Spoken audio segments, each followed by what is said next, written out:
Hey, Dominique. Hi. Thank you for coming to the Narrative Club today. Thank you for having me. You know you want like me and the ladies collectively favorite authors Thank because you tell a good story. Thank you. I love Good you. multiple stories, I would say, because Bad Habit is like one of my best little, what you want to call it, trilogy. Yeah, like of a little stories. collection, Yeah, anthology. different collections. Did you bring any of those full circle? No. Outside of just putting them, it was easy for me to put them in here because I just got so many stories in my head. I'm not about to lie. So I thought of a way where I can kind of give my readers updates on characters without having to do a full book because it would take forever to get to every character story. Like some of them just wouldn't make the cut. So this was like a way where I say, you know what, I can give them the characters that they've been looking for, the ones that's still kind of in my head talking to me, and then I could make it where it's short and they still feel fulfilled. Cause I hate reading a story and it jump and first chapter they in love, yeah, 3 chapters in that's the end. So. Some does that. Mm-hmm. Okay, well, how long you been an author? I've been published since 2014. That was the first year I published a book. But I've been writing since I was younger, like 14, 15. Something really tragic happened when I was 16 with my best friend, and one of the good outlets for me was like writing. That was the way I could get with the pain and deal with it, yeah. So do you write any of that into any events of that, into the actual?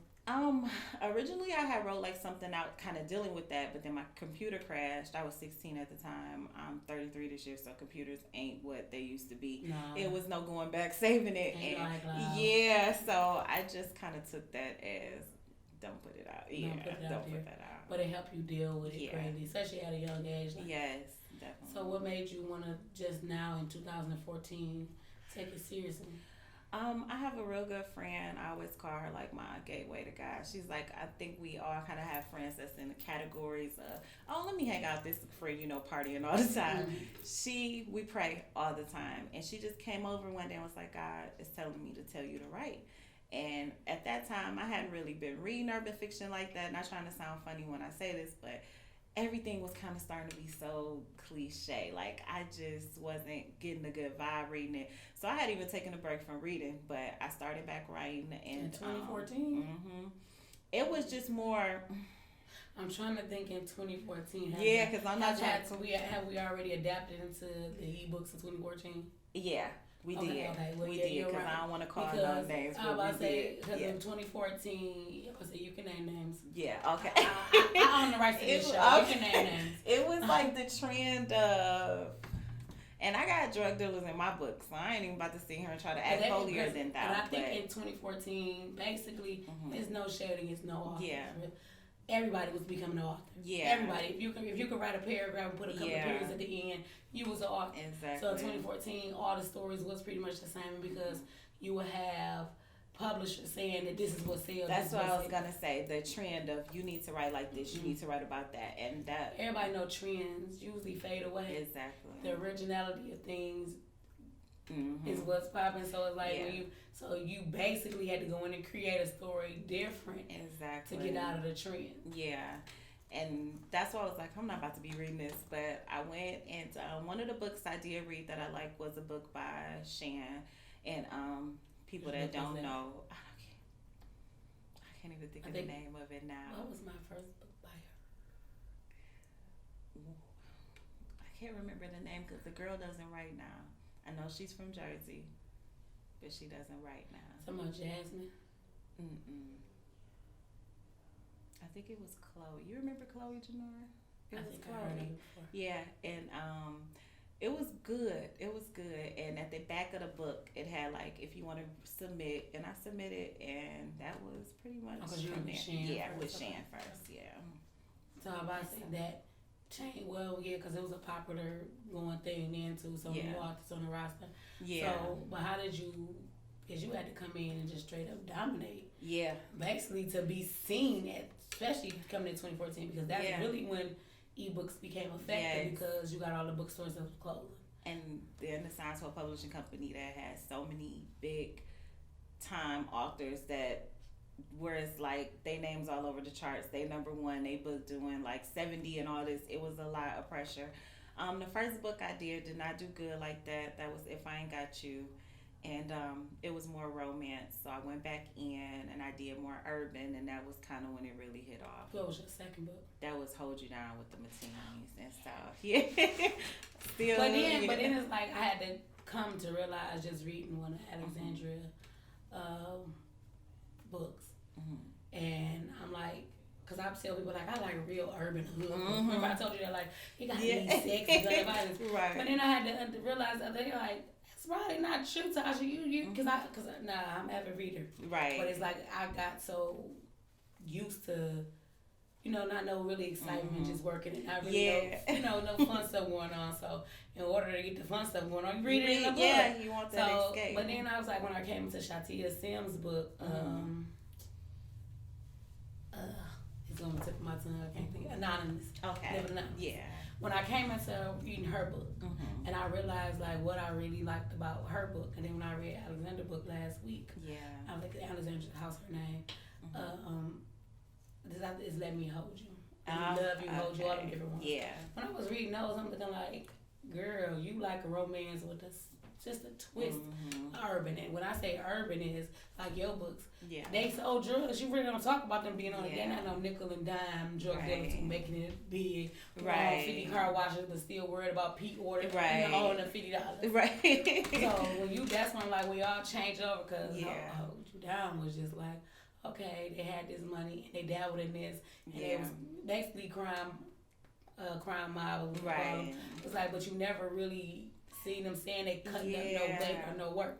I just never, to me, it's always been about the love. I'm like a happily ever after romance. Like, I love romance movies. I was just with Valentine's Day weekend watching Pretty Woman. Like, I want that kind of stuff. So it's like, even with the urban, I had to put my twist on it. And that's why I always tell people, I hate when people try to put me in a category or box. Don't do that. I just write my style. And my style of writing is, like you said, it's urban, but it's still romance. I don't feel like I write like street fiction. And it's believable. Yeah, like I try to do it where people can relate. The people go through things.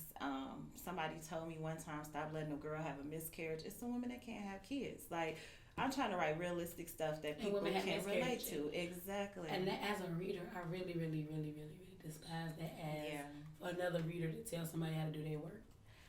I said I would never. The people I respect, I would never write Sister Soldier. Girl, why you do that to me? Like, she'll be like, I don't know. But it's like, okay to go in and give you an opinion about it. They be hard on y'all. They break it all the way down. You shouldn't have wrote this. You shouldn't. My new series I'm doing, I'm already getting bad messages. Stop putting Christian in it. You need to stick to urban. Like, they are real. They don't play that. Like, it's a lot.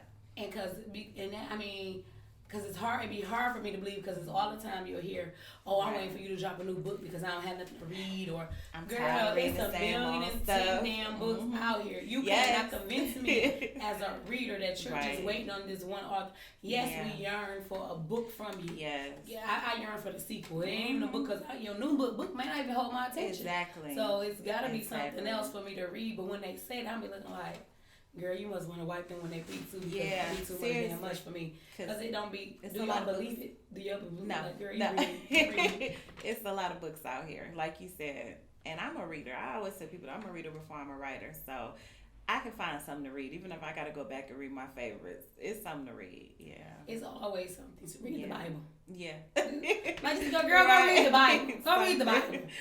They say we live in a perilous times. You go read the Bible then. The thing with social media, times have changed though. I got people that call me sometimes on Facebook Messenger or Instagram. No, girl. Let me know you answer because I should. One time, we should just be calling you on Facebook. Somebody tried to video call me. Like, the lines have blurred now, so it is. And I will say, it is some readers that have become my friends. Like, I will say that. But I think for the most part, it's because we're on social media so much, they don't see us as writers like that. It's like... Yeah, they see you as entitled to your personal space. Yeah. And it's like, as a reader, I think that's just crossed the line. You know, like, you can't be entitled to a person's space. But I do understand, like I tell people, when they think like, oh, well, she's trying to be in the book industry. No. Mm-hmm. We created our own industry over here, and I know how it is for people to invade your private. Yeah. But it's what you sign up for. Right. My brother always tell me like, I can't get mad at if you want to take pictures. Hell, that's what we signed up for. We know when you're in the public eye, when you write, it opened up, you know, for this. Because we saw Misery when we was growing up, and we see how she was about that book. She wanted him to do what she wanted him to do. Right. And she breaking his feet and everything, like, because she wanted this book. Right. I never thought, because I didn't read at that age, of course. Wasn't into reading at that age. So now that I'm older, looking like, that's some crazy shit. Like, but I don't never want to be infatuated with someone that bad. Right. I'm basically want them to live how I want them to live, because that's not life. Yeah, no. That's not life. Like, I can't feed your kids. So I can't tell you what to write. But being someone who can help sit and create something mind-wise. Right. I read some of your stories too, and like you like that book alone. Right. You have 3 different stories in that book. Yeah. Your mind. Like, how did you, like, I be like, how you sleep?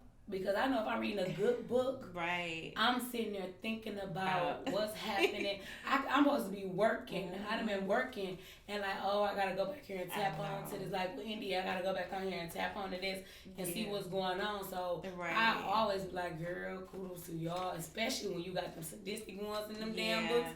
How do you cope with the killing? I love a good female gangster in the book. Yeah. So it's like when you had those, or women, because you don't even have no weak women in here, but they be weak. Right. But, like you said, real stuff. Yeah. Real stuff. Nah, because Ahmad and Palmer. What's that? No. Yeah, it was real. Yeah. It happened, but you had to add some. Yeah, I had to add things to make it like that. Yeah. But it was real because Ahmad and Palmer. Real whole wife. You have a whole wife, and you still want to dictate what this girl do. Oh yeah, you talking about Queez and Palmer? Because Amada and Pia, they were younger. That's why I was like, oh no, but that's real, and I know women like. And listen, I don't say too much on camera, but you know I'm a Dominique, and I mixed up the whole story. No, I remember I hold you. Well, because it was Holy God, then it was them. Because even with that, remember we had read Out of Order. Oh yeah. So you're like, but then I think it was time. It was like, girl, you're reading about the kids. You need to go read the mama and them first. I love I'm like, read the mama and them. I said, wait a minute. Yeah. She got sis. Like, girl, they would break off into, and I love when people do that. Yeah. Like, I'm one of them readers that I love knowing about. Community. Just make it a whole community. Yeah. Give us, because that's your content. Like, because you raise them, like, when they be like, oh, wow, well, if it's done correctly. Right. Everybody can't take kids and make them grown-ups. Right. They just can't. Like, everybody can't make a book sizzle like that. They just can't. So that be the bonus in it when you create it, like, okay, I gave you little of my, you grown Pia. But it was who? Arquez and Palmer. Everybody. It's something about, and it's so funny because I think it was more so with me, the sneakiness. Is it like the forbidden, taboo type of? Yeah, like She was supposed to be off limits when she should not have been. When she should not have been off limits, and at the same time, because in real life you will have a man who will harm you and who will threaten your everyday livelihood. And he has a whole damn family at home. And he's steady sending his good-looking friend that's making money like him. Who actually tried to talk to you first, and you didn't know that. You was unaware of that. He's sending him to play your man. And there's so many people that try to put somebody else off on somebody. And he just was so cocky, too. He never thought his boy. I mean, who, though, would think that they best friend? Cocky. They both, because our queen was something else. But who would think their best friend would do that to them, though? That's why it happens. Like, it happens. But I think it won't happen I just had to tell the other people I did interview with, we was talking about men and being in the industry. And I said, like, we'll sit here and as women, we'll say, oh, men is hoes. I said, I'm going to be real with you. Women are bigger hoes. They're more hoier. Right. I said, do you think, I know a lot of women will sleep with you knowing you got a wife. Yeah. Knowing you got a woman. Yeah. They don't care about that because they don't want the attachment. Exactly. I say, so it's like it's messy on both ends. Yeah. I say, so you have to dictate how you want to do things. It's not no male or female. Yeah. It's like, it is what it is. Yeah. It's like, some women, that's man be like, oh, she ain't going to do it to me. Yeah. that and then with the news, on the news just like you. Exactly. Or they will creep, or they be like, get back. Like, okay, I'm gonna get back with him, and probably message your best friend. Right. And then for her, it wasn't a get back. It was like she fell, and it's like when it started, they couldn't stop it. Yeah, because it was like once it started, the feelings was involved, and then she kind of was like, okay, I'm gonna try to have my cake and eat it too. And that's when Queez was like, hell no, I ain't the one. Like, he's just not that kind of dude. You got so many great stories. I'm saying, because I'm like, I done already messed up one. I'm trying not to mess up the other one. The one with Hendrick. Oh yeah. Now with Hendrick. Cause you do writing in there. I was like, I barely can find any flaws. I like, but you know with that story, you did mess up some of the stuff. Okay. I'm looking like, shoot, I don't know. I said, y'all probably in peer pressure or something like that. Cause it ain't gonna come hard from my Detroit people. Then when I read the reviews, I'm looking like, they called it too, like the baby is a little too damn big to be. Oh, with the yeah, like the age. I'm like, but I know. I'm like, but I never see you even. You're not even gonna blast a bad review. Yeah, I don't. Before I even got published, I would like follow a lot of authors' blogs. And one lady, she was like, you know what, at the end of the day, take the good with the bad. She was like, don't do them rant posts. And I'm happy, like, I just never, people know my personality though. I'm really laid back and cool and chill. You got to do a lot to get that up out of me, because once it come up out of me, I'm a Scorpio, I'm a Sting, and I'm going to be probably in jail or something. So I'm like one of them, whatever, it is what it is. I would rather just get the reviews. Hey, you like it. That's cool. You can't please everybody. I'm learning that. And it still hurt though. I'm sensitive. Yeah, that's why I try not to read them all the time. I'm not gonna lie. Because if I go back after check reviews for anything for them, I'm gonna read them 1 star. I'm gonna read them 2 stars. Yeah. Even if it's 1 or 2, I read them and I bring those back before I bring back a lot of 5s. Exactly. And then not only what I do is I click the name because I want to see how many 1s and 2s are you giving me. What's so funny though is with a lot of them, if you notice, everything they review is 1 star. That's so then it could everybody don't know how to rate. Yeah. And I had to sum that up too. Like, you probably don't even know what the rating system is or what it's going by. In my group though. When I read a book, for one, I read it as a reader. I try not to read it as an author. Everybody don't write like me. They don't have a formula that I use, so I don't want to try to. I'm a reader. I love reading, so I just want to enjoy the story. I break it down. I don't read it as the character of what I would do. I want to read a story. So I'm going to read it on if the story good or not. If the line and the timeline, I'm not going to do it. I think a lot of people read stuff. Like I had a book, Pray You Catch Me, and the girl had a mental disorder, Mickey. A lot of people was, why'd she leave Easton? When you're dealing with stuff mentally, you're not all the way there. You can't read a book based off of how you would have handled it. If you don't have a mental disorder, you don't know what it's like to be like that. You have to read stuff and judge it off the character. Like, I just had a lot of people, she was dumb, she did this, she did that, she got high. You don't know what a person's pain is. But that's just like, because sometimes they be like, readers, y'all insert yourself in too much author's business. And speaking as a reader, no, we don't. We can't insert in nothing you don't give us. Yeah, I agree. So like I say, when somebody put up a bad review that somebody gave, then you gave all of your following. Some is going to be like, that was tacky, you shouldn't have did that. And some going to be like, girl, F her. And they're going to ride so hard for you, but then they're going to another group and talk about you. And I mean, and that's just common law. Yeah. You and because that's what it be like, elementary school stuff. Elementary school, you could be friends in the bathroom with somebody, she in the classroom, tell everybody you stink. You know, that's just the reality of it. Right. So when they be caught up with like what my reader said, your reader said, girl, you should have took that and went and wrote and fix what the problem was. I do read some books, reviews, and it's like, okay, maybe that's something I can learn from. One reader left a good detailed review and I snapshot a picture. She's like, you use this word too many times. That's the type of reader I need. I need her as to go over and read my stuff before I put it out. That's what I'm looking for. Tell me something that's, that's what I'm looking for. Like, so if it's something like that, then if it's something petty, it is what it is. But I do think some authors need to humble themselves. And that's just it. That some of them feel like can't nobody talk about their books. And then be humble, because I'm like, and it's like, not joking or something like that, because we like now, like, well, define a best-selling author. Like, define a because you had New York's best-selling author. So now it's Nation, what is it? national best-selling author. And like, is that just something they made up to put on the book themselves, or is it because Amazon is ranking you that? I think it's because Amazon is ranking you that. And it's not taking anything away from anybody that's putting out ebooks. Right. Because a lot of now they're putting out ebooks and they're putting out actual paperbacks too. Yeah.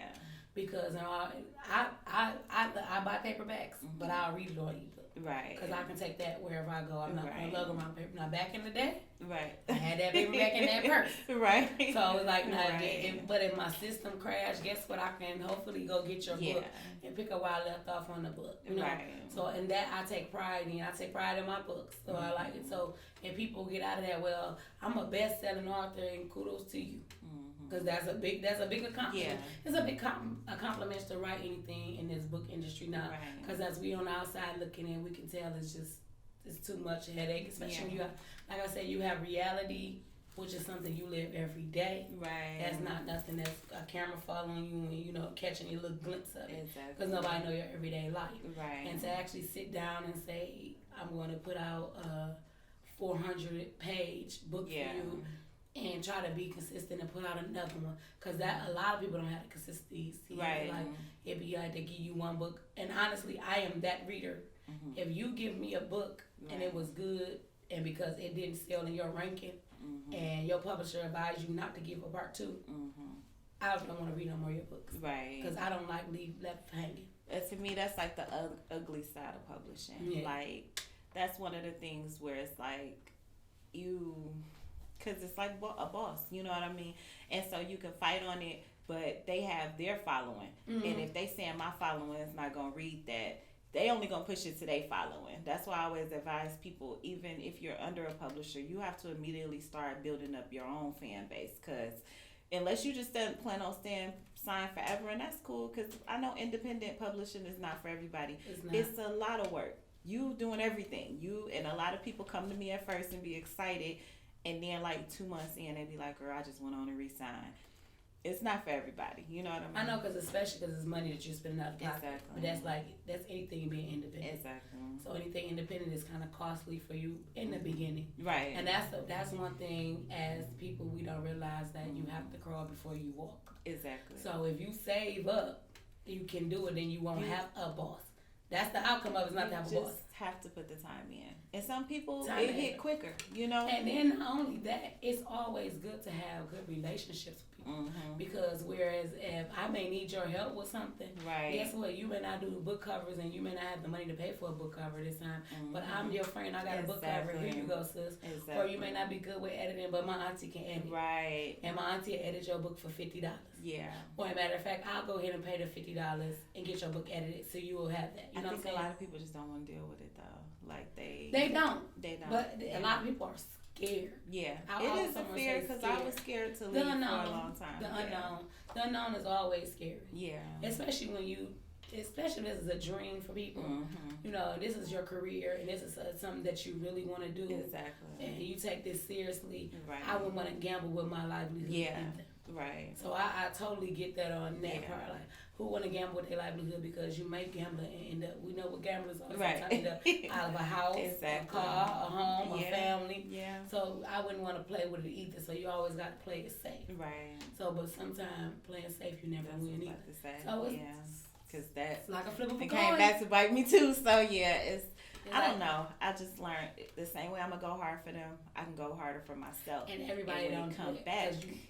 It's all for me, you know what I mean? And I have creative control. That was like, to me, the most important, being able to write what I wanted to write. And no shade to like my other publisher, like, or anything like that, like sharing all those women. I'm happy and that's the thing, I'm always so happy for everybody, but I'm gonna keep it real. I'm in an industry where people ain't happy for you like that. But I get happy when I still see them on the charts and stuff.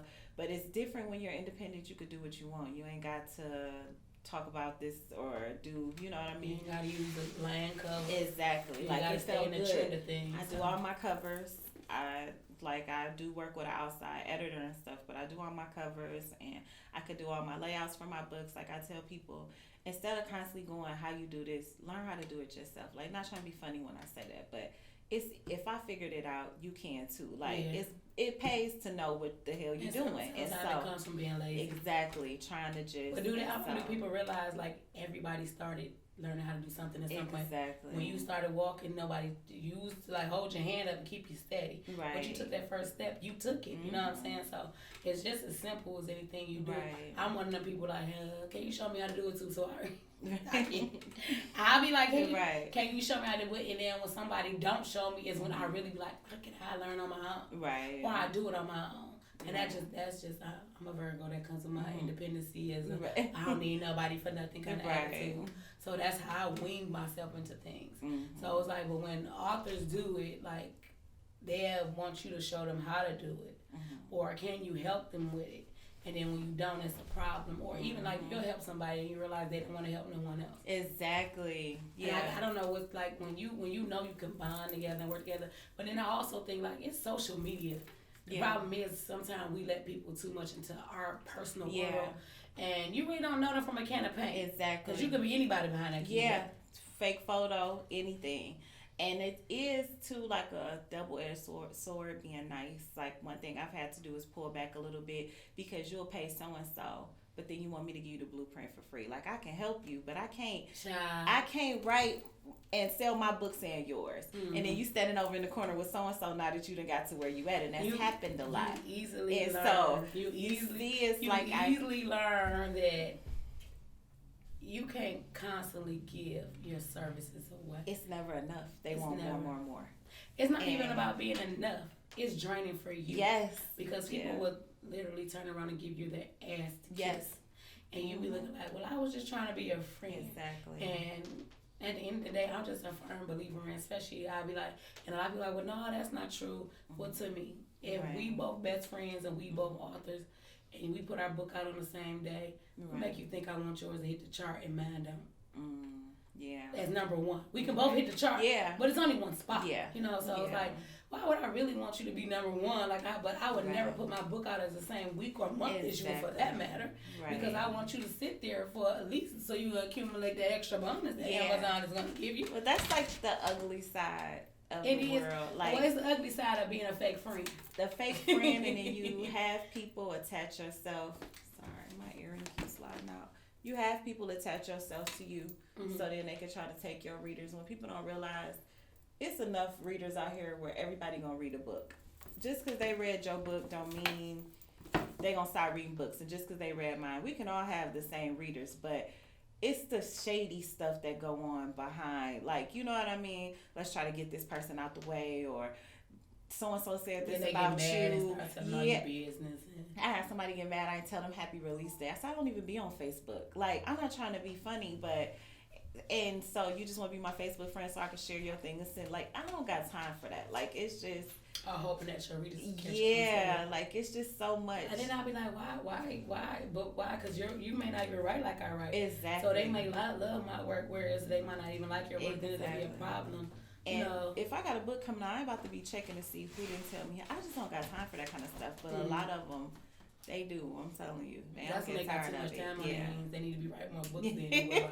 They don't get tired. Because so many people come and tell you happy birthday, happy release day. You actually can count that. To be like, girl, you didn't tell me happy release day. And I can see if I didn't tell you thank you and I seen you shared it. You know? Exactly. But then I can't even be, well, I don't know, because I could be petty when I want to be.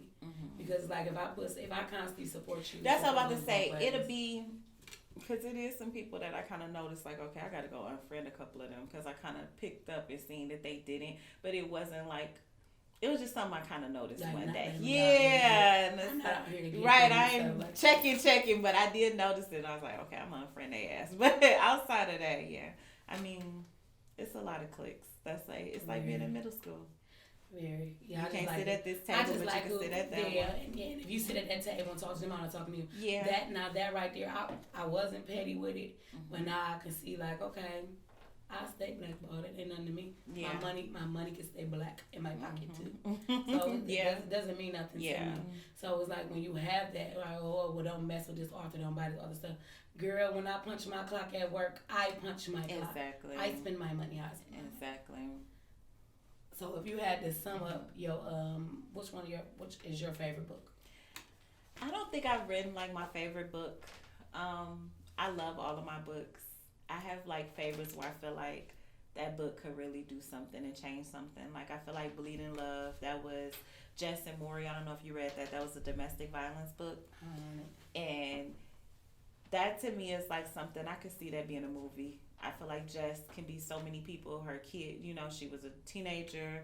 Her family wasn't paying attention to her. She ended up being a drug dealer, and her whole life, 6 years, like years down the drain. And so I feel like that could be life changing. That book really. Write me a show. I can make it a trailer. I mean a promo trailer to actually get it into a book. Take it and make it into a script form and actually bring it out into a book like Clubhouse. Oh yeah, I feel like Bleeding Love. I do hold them teens near and dear to my heart. I don't feel like I write like that anymore in terms of just. That's growth. That's fine. Shoot them up and all that stuff, but that's growth. Yeah, that's but I love them. I do. I love that people still come to me even after all these years talking about them, and they get excited. I give them the catalog. Like I do love what those men, just their stories and the sisters that they with. They've been through a lot. They got a lot of. So definitely my Hold You Now, my teen series. Like definitely. But what are you working on so far? I'm working on my finale to my Promise series, which is the King sisters. One of their sisters was abducted as a child, and then years later you get to see how the other sisters are adapting to that. Like the grandma, she blames them. They kind of let go. They kind of are losing hope, even though their dad's a pastor. So it's just a lot going on with it. But they moved to Detroit, and they're from Virginia, and they meet these guys, which is brothers, and they're Saeed and Dean.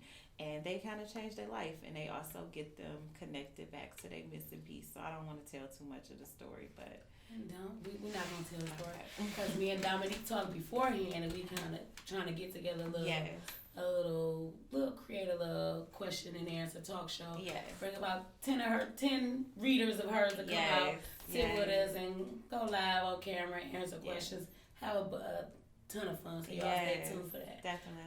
Well, I thank you so much for coming out back to the Narrative Club. We done been a couple places home a couple times and stuff like that, but it's always a pleasure. Thank you so much for thinking of me. I always have fun with you. You're one of the best in Detroit. Girl, hush. Thank you. She's one of the best in Detroit. So I tried. We appreciate you for coming out so much, and we must do this again. And any event you got coming on, just let us know. We'll be there. I definitely will. Thank you, boo.